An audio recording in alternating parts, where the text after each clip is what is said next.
Belief systems collapse. They always do. Monarchies crumbled when we stopped believing in the divine right of kings. Capitalism will crumble when we stop believing in the sacred value of money. Look at the biggest buildings in the world today. The shopping centres, luxury resorts, Amazon warehouses, financial buildings. Our scriptures, no longer the Bible, but financial statements, catalogues, advertisements. These are the new doctrines, the doctrines of more. Under Christianity, the sinner was the one who broke religious rules, the heretic, the blasphemer. Today, the sinner is the one who doesn't earn, who doesn't spend. To be poor is to be shamed, to be worthless, to be cast out. We treat poverty as a moral failing, as if being without money is a sign of being less human. We've replaced one form of dogma with another. Christianity told us who was pure. Capitalism tells us who is successful. Neither tells us the truth. They are just lenses, filters, descriptions of reality, not reality itself. The Bible, the Marxist Manifesto, the Buddhist Sutras, the business plan. All just tools. But when we mistake the tools for the truth, we fall into delusion. We build worlds where people are persecuted for who they love, where kings are seen as gods, where the sick die on the streets, where a billionaire's net worth means more than a grandmother's life.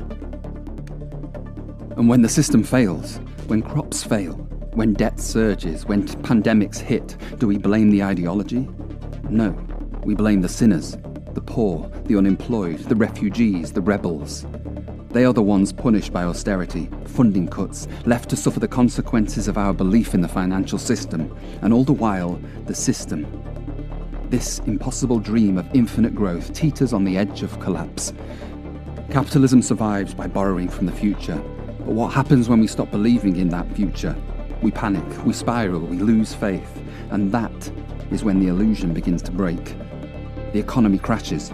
The financial system doesn't just define what we have, it defines who we are.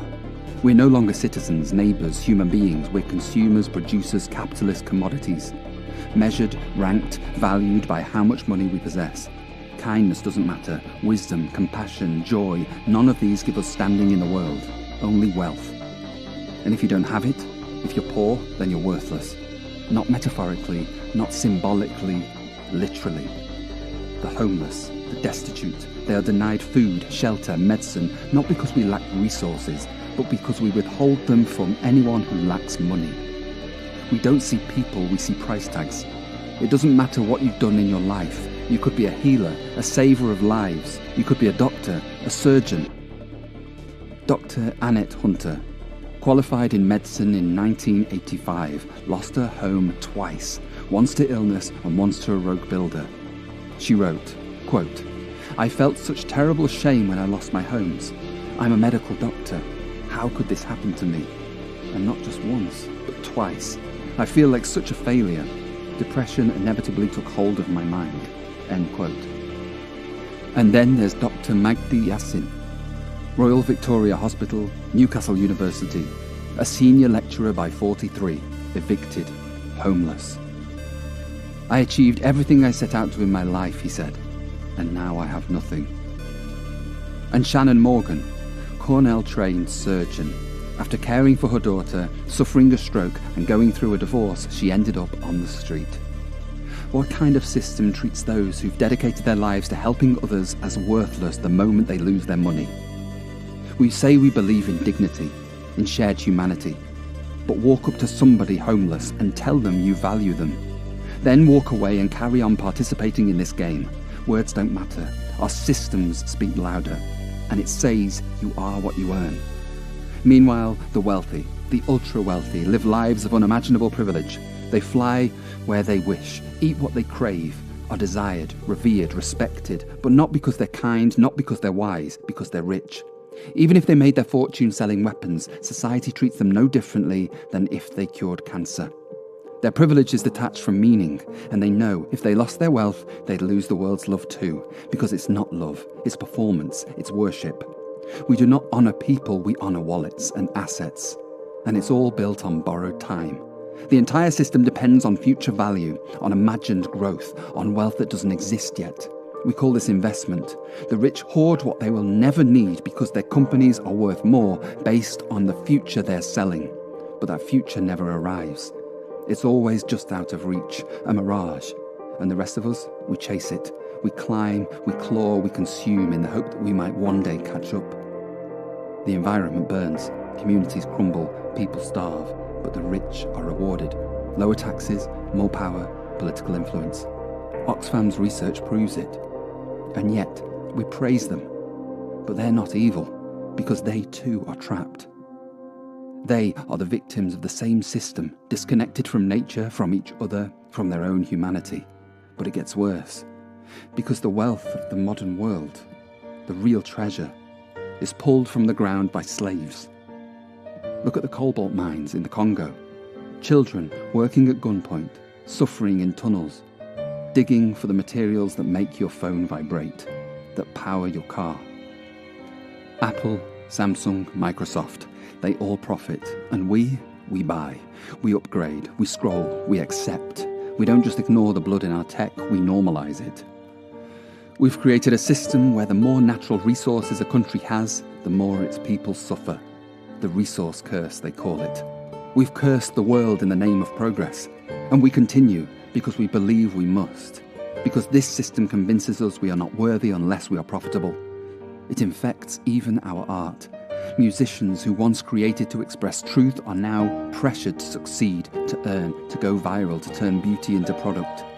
The music loses its value, the moment dies, all because we've been sold the lie that the future is more important than the now. But the now is all we have. In our world, money is both the villain and the hero. We blame it for our suffering and worship it as our salvation. We say we can't feed the hungry because we don't have enough money. That's a delusion. That's like saying we can't feed the hungry because we don't have enough sentences. Money is not food, it's not energy, it's not shelter, not medicine. It's a tool, a symbol, a map, and a map is not the territory. A bird does not need a bank account to eat, it eats because food exists. We are the only species that's invented a system so complicated that we deny people real things, things that already exist because of a number. Most of our money doesn't even represent anything real. It's debt, imaginary, borrowed from a future that can never arrive. And if we were truly sane, we'd feed the hungry because there is food. The economist Gary Stevenson said, quote, "Money is not food, not housing, not healthcare. If we give everybody money, we don't increase the amount of resources in society. We just change who can access them. We make the rich richer and call it progress." This isn't about evil billionaires. It's not about greedy CEOs. They are trapped too. As Alan Watts said, they are all riding a more expensive horse on the same sorry-go-round, trying to drink through their ears. It's not wickedness, it's frustration. Because deep down, they're just as desperate, just as hollow, just as disconnected. We're all suffering, trying to fill the void with things that cannot satisfy. Money is useful when it reflects something real, when it connects the value of wool to the value of firewood in a process of exchange, or the value of labour to food. It used to represent something tangible, but now it reflects abstraction, delusion, fantasy. And when that fantasy collapses, everything collapses with it. We work for corporations that exploit us. We buy from companies that destroy the planet. We live lives we hate or are killing us because of a number. Look at social media. There, too, we worship abstraction, validation, clicks, likes. We perform, we provoke, we exaggerate, because the system rewards attention, not truth. We turn ourselves into products, packages, profiles, all for the chance of being seen, of being loved. But this is not love, it's commerce. When a child asks their mother for sweets and the mother says, "I haven't got enough money," then the child may reply, "Then just get some more from the machine in the wall." The child doesn't understand why something as meaningless as money could stop them from having something real. The child is right. A child can recognise our absurdity, but we learn. All children learn that money is to be treated like more than just a symbol. It's power. It's access. And if you don't have it, you're nothing. Ask the 38,000 Americans who died because of one drug, Vioxx. Developed by Merck, they knew it caused heart attacks, they hid the data, they sold it anyway. 10 billion in profit, 5 billion in lawsuits. No one, No one went to jail. The CEO walked away with 20 million. This is not about corruption. It's about reward.